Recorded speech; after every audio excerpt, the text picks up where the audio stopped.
सोनाराकडे आणून दिलं. त्याने तो करदोडा बनवला आणि परत ते पांडुरंगाला घालायला गेले तर तो मोठा झाला. पुन्हा परत दुसरं माप दिलं, पांडुरंगाला घालायला गेले तर तो छोटा झाला. असं 2-3 वेळा झाल्यानंतर तो व्यापारी म्हटला, अहो तुम्ही असं काय करताय? प्रत्यक्ष तुम्ही येऊन माप घ्या ना, कारण तुम्हीच काम करणार आहे. ठीक आहे, तुम्हाला त्याचं दर्शन नाही घ्यायचं, त्याला नाही बघायचं तर तुम्ही डोळ्यावर पट्टी बांधा आणि पट्टी बांधून तुम्ही या. ठीक आहे म्हणे, शेवटी तो तयार झाला, कारण काम आहे ना ते. आणि डोळ्यावर पट्टी बांधून ते पांडुरंगाच्या कमरेचं माप घ्यायला तो नरहरी सोनार गेला.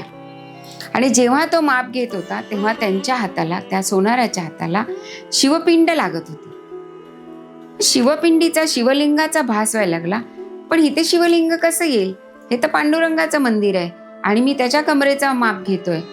2-3 वेळा असा भास झाल्यानंतर त्यांनी शेवटी ती पट्टी काढली आणि तिथे बघितलं तर तिथेच त्यांना शिवलिंग आणि पांडुरंग या दोघांचा साक्षात्कार झाला आणि त्यांच्या मनातील हरिहर भेद नष्ट झाला.